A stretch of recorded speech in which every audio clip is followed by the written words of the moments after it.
Hi everyone, कैसे हैं आप सब। एक बार फिर से हमारे यूट्यूब चैनल मैथ्स वाला पे आप सबका स्वागत है। आई एम विनीत लूम्बा और आज हम करने जा रहे हैं रैंक बूस्टिंग प्रॉब्लम नंबर 29 जो कि होने वाली है प्रोबेबिलिटी पे। तो let's start right away with our question of the day. That is, अगर आपके पास n होल नंबर्स हैं, if n whole numbers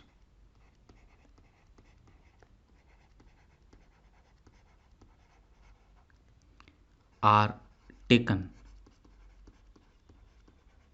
eight random, आप कोई भी n whole numbers randomly pick करते हैं and are multiplied,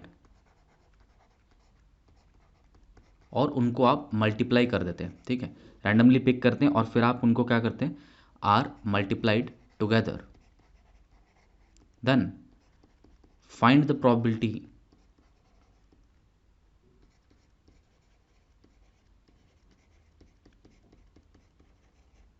that digit at unit place of the product, जो प्रोडक्ट आएगा उसके यूनिट प्लेस पे जो डिजिट होगा उसकी क्या प्रोबेबिलिटी है कि वो डिजिट 1, 3, 7 या फिर 9 होगा, उसकी क्या प्रोबेबिलिटी है। ये पहला पार्ट है हमारा। ठीक है, find the probability that digit at the unit place of the product is 1, 3, 7 और 9, इसकी क्या प्रोबेबिलिटी रहेगी, ये हमसे पूछा जा रहा है। अब ऐसे क्वेश्चंस को हैंडल करने के लिए देखिए आपको एक सिंपल अप्रोच रखनी है कि आपके पास टोटल कितने होल नंबर्स हैं। आपके पास 10 होल नंबर्स हैं, राइट। कौन कौन से यहाँ ऊपर लिख दूँ, 0, 1, 2, 3, 4, 5, 6, 7, 8, 9। ठीक, अब 1379 प्रोडक्ट का लास्ट डिजिट कब बनेगा। अगर आप चाहते हो कि दो नंबर्स के प्रोडक्ट या फिर n नंबर्स के प्रोडक्ट पे आपको लास्ट में 137 या 9 मिले, तो आपको ऐसे नंबर पिक करने पड़ेंगे जिनका खुद का लास्ट डिजिट 137 या 9 है। अगर आप ऐसे नंबर्स का प्रोडक्ट करेंगे, जैसे इसका और इसका, या फिर एक और ले लेते हैं इसका, तो ये जो लास्ट प्लेस है ना इन नंबर्स की, ये भी 1379 ही होना चाहिए, तभी तो प्रोडक्ट में 1379 आएगा, नहीं तो आ ही नहीं पाएगा, नहीं तो कोई और नंबर आ जाएगा। तो अगर आप चाहते हो कि प्रोडक्ट में 1379 आए, तो आपको ऐसे नंबर्स उठाने पड़ेंगे। जब आप ऐसे कैसे होल नंबर उठाने पड़ेंगे, जिनके लास्ट में खुद ही क्या आ रहा हो, 1379 आ रहा हो। तो बेसिकली टोटल हमारे पास कितने नंबर्स हैं, टोटल है हमारे पास 10 नंबर, राइट। टोटल हमारे पास है 10 नंबर्स, तो उनमें से 4 फेवरेबल हो गए हमारे 1379। तो प्रोबेबिलिटी क्या होगी पहला नंबर चूज करने की, दैट विल बी 4/10, पहला होल नंबर चूज करने की। दूसरा होल नंबर चूज करने की फिर से 4/10, तीसरा भी 4/10। तो ऐसे आप n होल नंबर चूज करेंगे तो required probability is going to be 4/10 की पावर n। समझने की कोशिश करेगा, एक पार्ट समझ में आ गया तो आगे वाले पार्ट्स अपने आप ही समझ में आ जाएंगे। तो अगर आप लास्ट में 137 या 9 चाहते हैं, तो आपको यह इंश्योर करना है कि जो होल नंबर आप पिक कर रहे हैं ना, जो होल नंबर आप चूज कर रहे हैं, n होल नंबर्स जो आप चूज कर रहे हैं, उनमें हर होल नंबर का लास्ट डिजिट 1, 3, 7 या 9 होना चाहिए। तभी पॉसिबल है कि आपका प्रोडक्ट में लास्ट में 137 या 9 नंबर आए। नहीं तो प्रोडक्ट में कोई इवन नंबर आ सकता है, 0 आ सकता है, 5 आ सकता है, 1379 नहीं आएगा फिर। ठीक है, तो ये हमारा क्या हो गया, पहला पार्ट हो गया।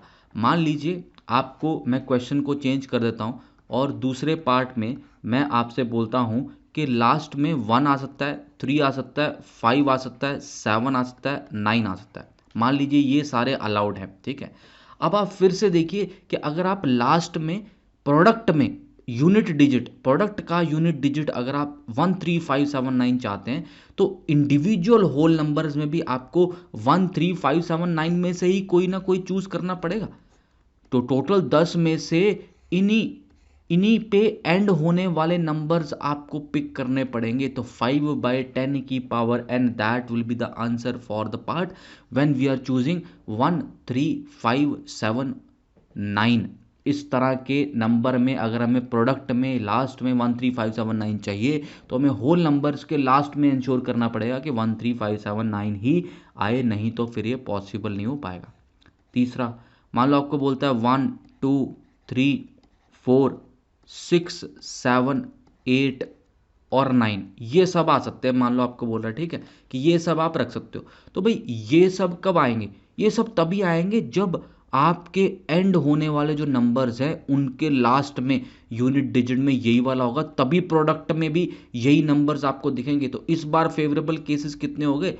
8/10 हो गए। तो आंसर कितना आ जाएगा? 8/10 की पावर n। तो यहाँ तक कहानी बहुत आसान लगती है कि हाँ ठीक है, कोई ज़्यादा मुश्किल नहीं है। लेकिन अगले पार्ट पे फिर हमें अब सोचना स्टार्ट करना पड़ेगा। जैसे मैं तुम्हें बोल दूं कि बताओ लास्ट में 5 आ जाए, लास्ट में डिजिट क्या आ जाए? 5 आ जाए। अब लास्ट में 5 कब आता है? 5 देखो, अगर इवन नंबर आ गया 5 के साथ प्रोडक्ट में, मतलब एक 5 हुआ और यहाँ पे कई सारे नंबर्स का प्रोडक्ट हो रहा, इनमें से एक नंबर भी अगर इवन आ गया तो लास्ट में तुम्हारा 0 बन जाएगा ना। तो वो तो हमें नहीं चाहिए, ये थोड़ी बनाना है हमें। तो हम क्या चाहते हैं कि 5 ही आए। अब 5 जब तक ऑड नंबर्स वाले किसी भी डिजिट से मल्टीप्लाई हो रहा होगा जिसके लास्ट में 1 3 7 या 9 आ रहा है या 5 आ रहा है, तो उस केस में आपको प्रोडक्ट में लास्ट डिजिट हमेशा 5 दिखेगा। तो क्या आंसर 5/10 की पावर n होगा? नहीं। क्यों नहीं होगा?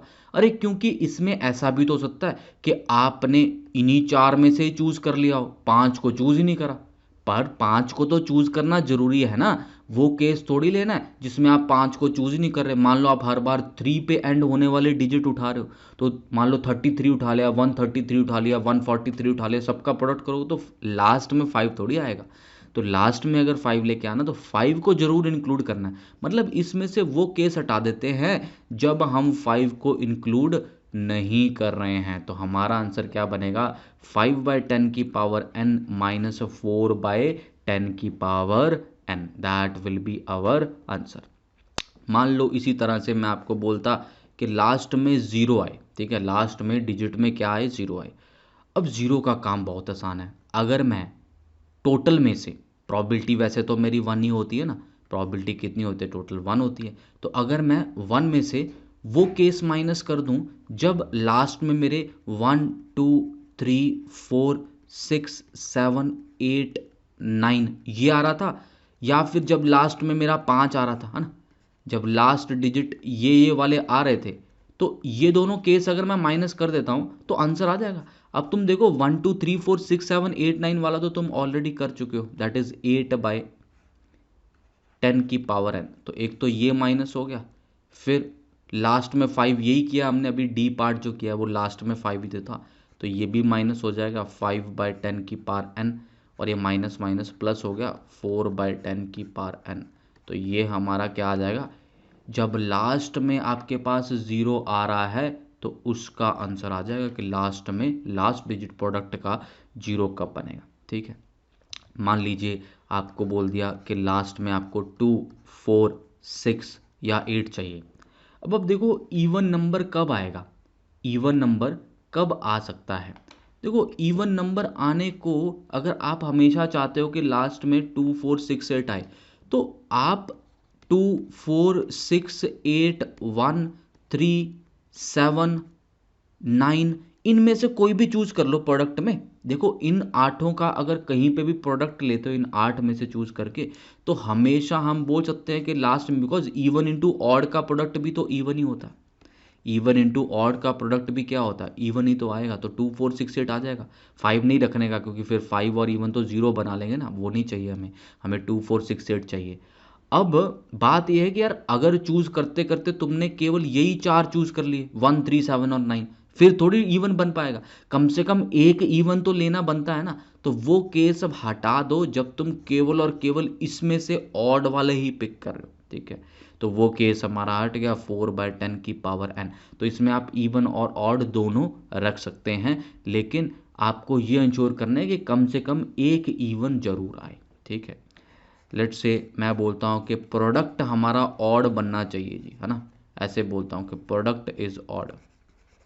अब प्रोडक्ट ऑड कब बनेगा यार? प्रोडक्ट तो ऑड तभी बनेगा अगर सारे नंबर ऑड है, क्योंकि अगर एक भी इवन नंबर का प्रोडक्ट में आ गया, एक भी इवन नंबर आ गया प्रोडक्ट में, तो प्रोडक्ट ऑड कहाँ बन पाएगा? यानी कि तुम्हें इंश्योर करना है कि लास्ट डिजिट जो हो, तो तुम होल नंबर सेलेक्ट कर रहे हो, उनके लास्ट डिजिट कैसे होने चाहिए?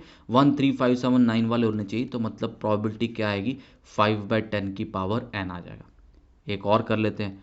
मान लो आपको बोलता है प्रोडक्ट इज इवन, ऐसा भी बोल सकता है ना, प्रोडक्ट इज इवन। तो भाई ये तो आसानी है, 1 माइनस प्रोडक्ट इज ऑड कर दो तो प्रोडक्ट इज इवन अपने आप ही आ जाएगा, है ना। केसेस ज़्यादा बनेंगे ना उधर से सोचेंगे तो।